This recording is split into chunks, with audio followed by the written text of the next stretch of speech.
Ya, selamat malam teman-teman. Saat ini saya sedang bersama tim berada di salah satu lokasi yang akan kita jadikan live perdana explore kita bersama tim Rek Hunter. Kita akan menelusuri lokasi di belakang, seperti apa kisah dari bangunan tersebut. Kita akan cek bersama. Di sini kita sudah masuk ini ke arah bangunan ini.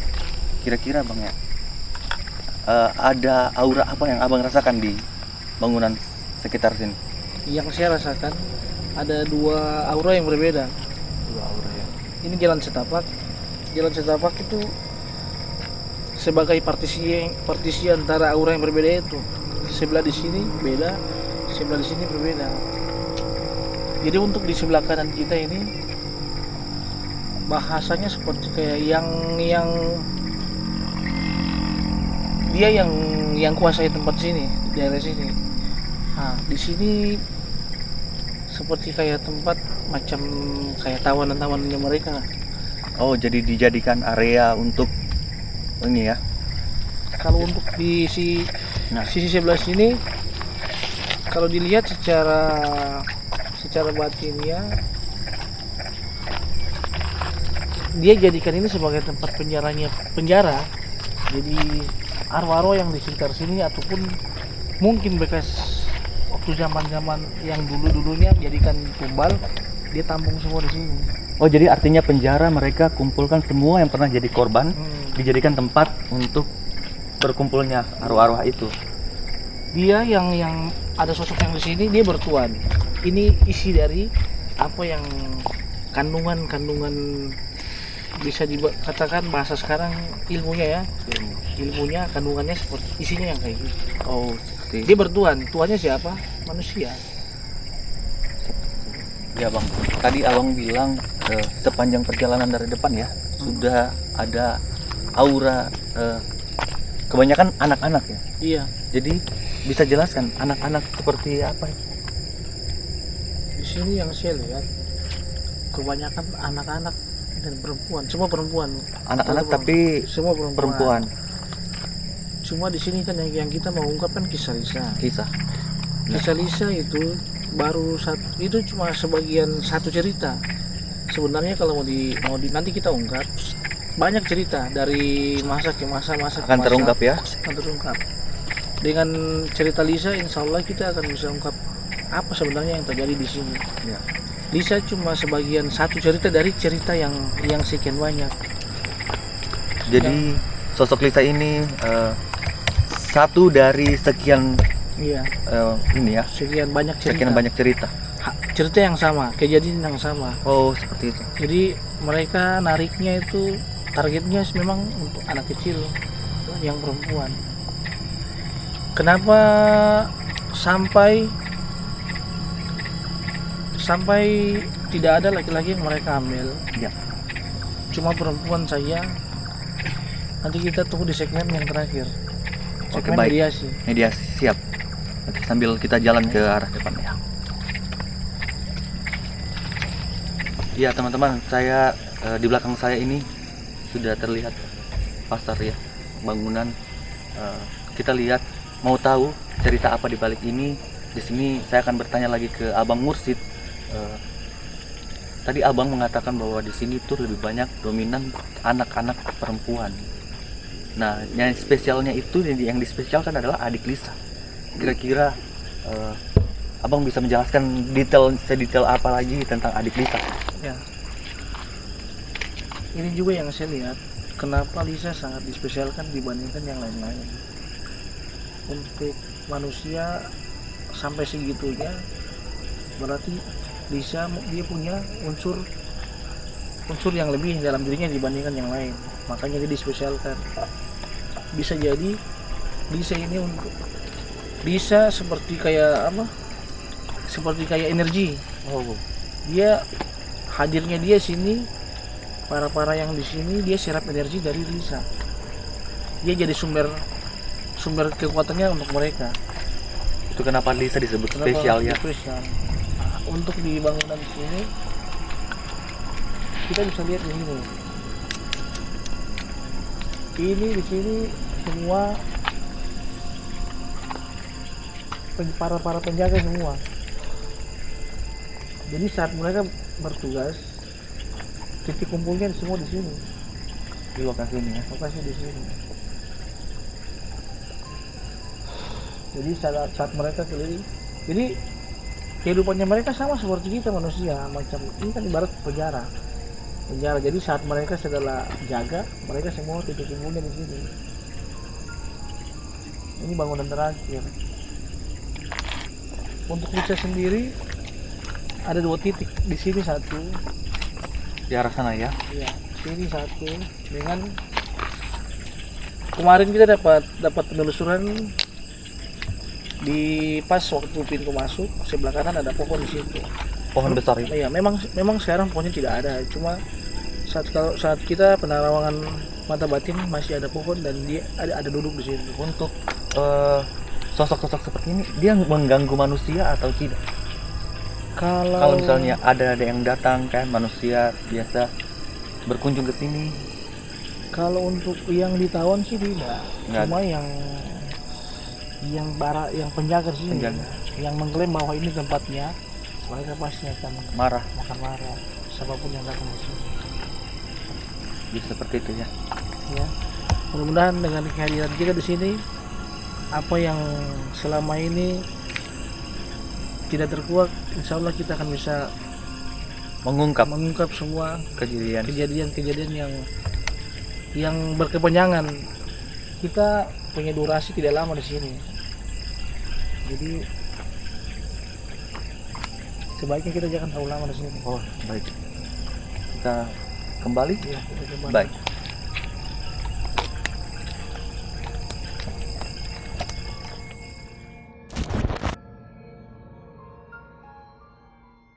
Ini adalah segmen kedua kita kembali ke lokasi ini. Teman-teman mungkin sudah tidak asing ya dengan lokasi ini. Di belakang saya ada salah satu pasar yang cukup besar yang sudah lama juga terbengkalai di lokasi ini. Teman-teman, saat ini saya tidak sendiri. Di samping saya sudah bersama Bang Mursid. Oke, Bang Mursid, thank you banget sudah bergabung malam ini. Nah, teman-teman, malam ini kita tidak melakukan live explore, melainkan malam ini adalah sebuah pembuktian. Nah, di pembuktian kali ini, teman-teman, kita akan cari tahu ya sejarah atau cerita apa yang pernah terjadi di lokasi di belakang saya ini. Bagaimana kelanjutannya? Ikuti kami terus.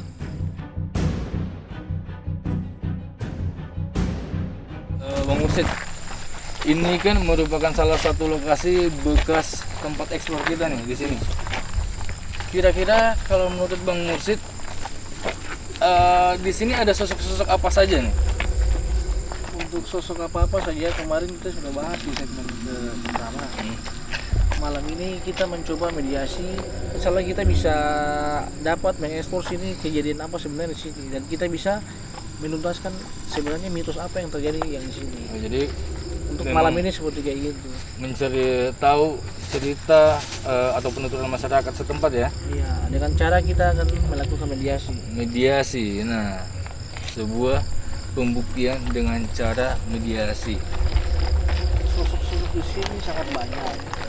Cuma yang paling sangat Dominan. yang dominan kemarin kita bahas di daerah sini, arah sini. Oh, di sebelah sana ya? Dia punya tempat, kalau mau dibilang singgasananya di sini. Ini merupakan kalau kita lihat secara mata batin, sini adalah kerajaan.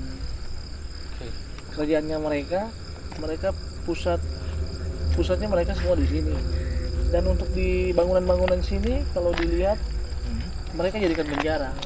Penjara ya. Penjara tawanannya apabila ada yang arwah-arwah sekitar sini, mereka kumpul semua di sini, dan sebagian tumbalnya dari ilmunya mereka juga. Nah, Oke. di sini kita mudah-mudahan kita di Redo kita bisa meluruskan hal yang di sini yang salah di sini. Oke, siap. Berarti dengan kata lain memang bahwa memang sudah dijelaskan ya bahwa sosok-sosok jin itu memiliki kehidupan yang hampir mirip juga ya dengan Sama. manusia. Hampir sama juga dengan manusia. Mereka juga memiliki tempat untuk berhuni, keluarga. Nah, Dan kuota mereka bisa perbandingan bisa 1 banding 100 dengan kita manusia ini. Satu banding Mereka 100. sangat banyak. Berarti mereka dengan katanya mereka lebih banyak ya? Mereka lebih banyak. Oke. Wow.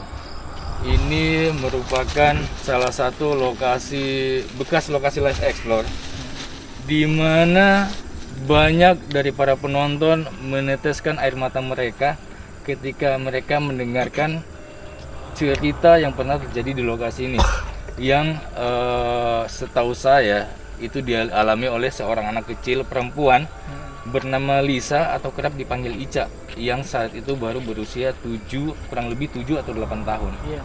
Nah, pada saat kita melakukan Live Explore, Bang Mursid, itu sempat interaksi paling kuat dari adik Lisa itu kami dapatkan di gedung yang ada di ujung ini, di belakang sana. Nah, kira-kira gimana nih Bang Mursid kalau kita langsung ke sana? Bisa. Ada yang ketawa ya? Ada yang ketawa ya? Barusan ada suara seperti seorang wanita tapi bukan anak kecil. Iya. Sangat jelas tadi. Sudah separuh bayar.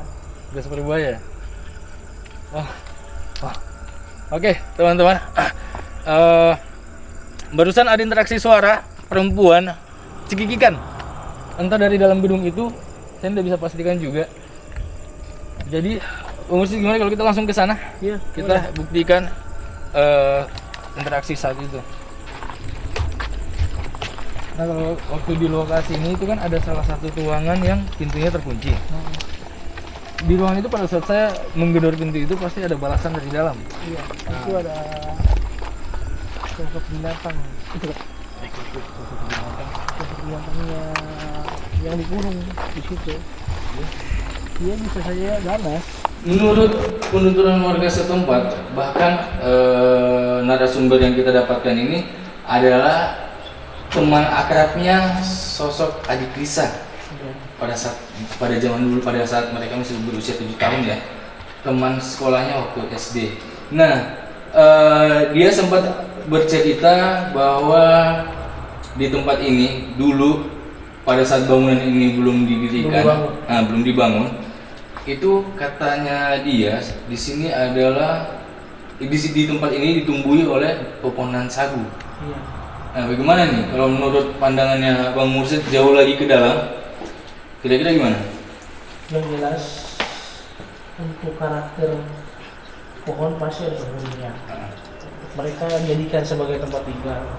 Saat ditebang semua otomatis kan mereka cari tempat baru. Setelah bangunan ini kembali, mereka datang kembali. Cuma saat datang kembali sudah ada yang mengklaim bahwa ini tempatnya. Jadi mereka separuh ada yang diterima, separuh ada yang di luar batas, yang dibatasi, bahwa yang penguasa sini mengklaim bahwa ini tempatnya. Nah, ini pintu ini juga pada saat itu memiliki ini sampai saking jengkelnya saya saat itu, saya pukul sampai dia sedikit lepas. Ini, sayangnya dia terkunci sih. Iya. Karena terkunci dijadikan tempat satu kurungan yang ibarat penjara. Ini seperti apa namanya? Orang yang sering berbuat masalah kayak Istilahnya kalau di dunia manusia mungkin kesalahannya lebih tinggi ya. iya, saat ibarat di penjara, tempat isolasi. Siapa yang berbuat dari pihak mereka, siapa yang berbuat seperti pelanggaran, nah mereka Masukkan di sini. isolasi. Memang pada saat Orangnya memang sangat kuat di sini. Pada saat saya beberapa kali menggedor pintu ini, pasti selalu ada balasan dari dalam. Dan sempat pada saat itu teman-teman, ada yang mengatakan bahwa itu adalah sebuah settingan dengan cara saya menendang kaki saya di bawah. Tapi pada saat saya menggedor pintu ini dan sambil menyoroti kaki saya, ternyata betul suara interaksi yang sama dari dalam. Iya. Cuma ada sosok sini, seperti yang bertanduk binatang. Oke. Nah, di sini juga sempat pada saat itu saya melihat ada sosok adik Lisa yang berdiri di sini dan mengatakan pergi.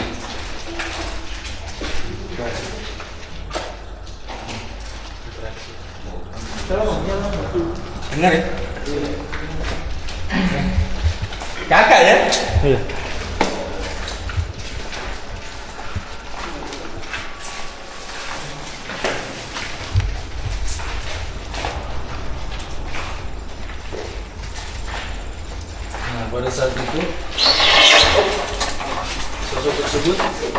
saya sempat melihat dia berdiri di sini. Pada saat dia berdiri di sini itu tiba-tiba ada suara geraman yang cukup kuat pada malam itu, dan setelah suara geraman itu langsung saya mendengar suara dari adik Lisa ini mengatakan, "Kakak tolong pergi. Iya. Kakak tolong pergi." Kenapa dia bilang tolong pergi? Karena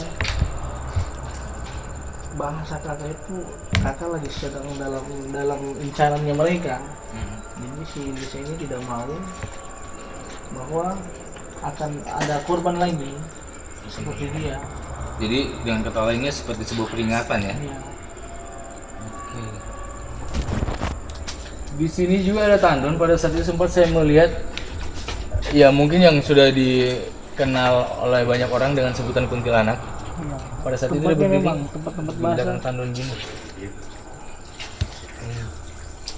Ini sudah beberapa banyak ada yang intip-intip ini. Intip lari.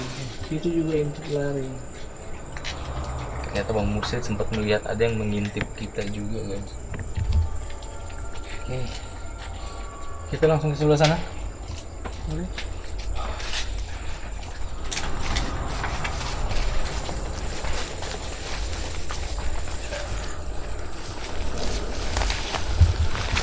Nah.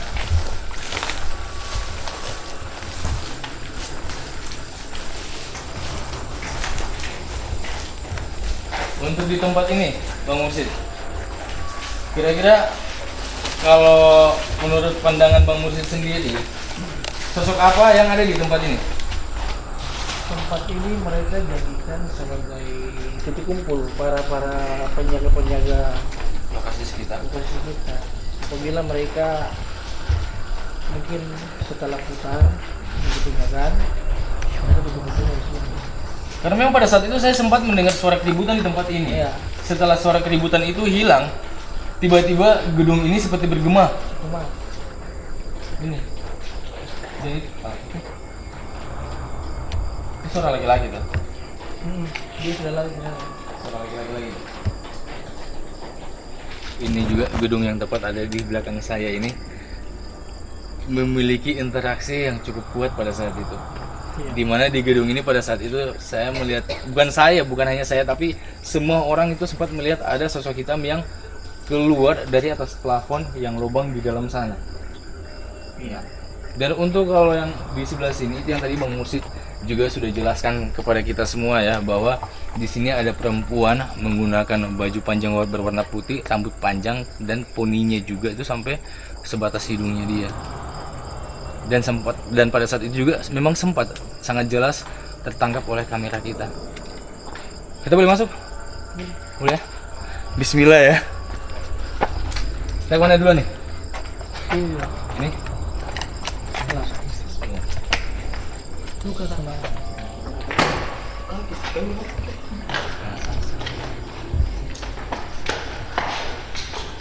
Kalau menurut pandangannya Bang Mursyid sendiri nih, ada berapa sosok di dalam sini? Di sini dua sosok saya sih. Dua ya. Aku sini satu sudah satu. Cuma ada beberapa anak kecil anak bayi. Banyak di sini. Masih bayi, masih bayi. Balita. Bayi, Baik. bayi kecil. Sini kalau mau lihat sini tempat, kalau dibilang bahasa sini kan Parakan. Tempat mereka ngambil eksekusi mereka di sini. Tempat Suami ya. suami. Wow. Di sini mereka tempat eksekusi di sini, terus setelah di sini mereka letakkan di sini. Kalau dilihat ini banyak yang terkapar di sini. Lumayan banyak peristiwa di sini. Jadi di sini mereka jadikan tempat memang untuk daerah sekitar sini, tempat kubahan mereka punya seperti kayak macam kurma, tumbal, semua dikumpul semua di sini. Bukan di sini ya. Wow, teman-teman, itu ya penjelasan dari Bang Mursyid. Ternyata ini merupakan salah satu lokasi untuk pembuangan korban mungkin ya. Iya. Pembuangan korban Ini dari kata lain suami. Kalau yang saya tangkap dari awal sampai akhir, ini ada hilir, ada Dia punya ada ujung, ada pangkalnya. Pangkalnya siapa? Nanti kita melalui proses mediasi. Oke. Kita ungkap proses mediasi seperti apa di sini. Oke, kita mulai sebentar.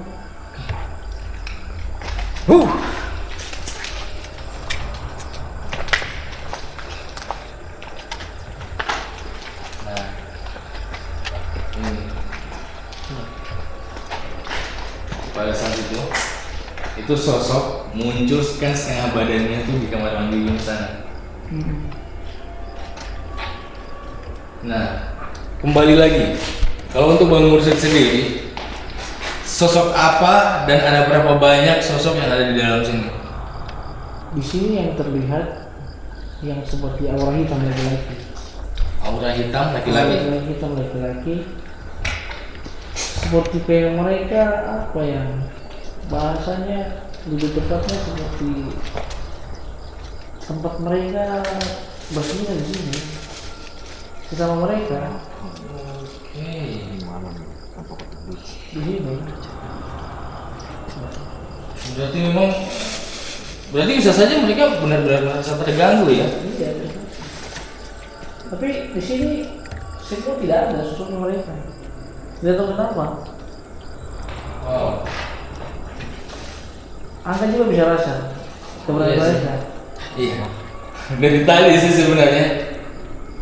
Memang sih dari tadi dari awal kita baru masuk di gedungnya Adik Lisa tadi ya. Memang dari situ juga saya sudah sempat selain interaksi suara, saya juga memang tadi sempat melihat ada yang seperti melintas dan merasakan memang bahwa tidak hanya kita di lokasi ini. Nah, sekarang kalau menurut Bang Mursyid dari keseluruhan lokasi ini, pusatnya itu di mana? Pusatnya di sebelah sana. Di sebelah kanan. Di sebelah kanan tadi ya. Tadi jalan setapak kita Oh, masuk. ya, kerajaan mereka tadi itu. Ya, di situ. Itu tempatnya mereka kumpul yang para kalau mau dibilang mereka yang petinggi di sana. Oke. Oke.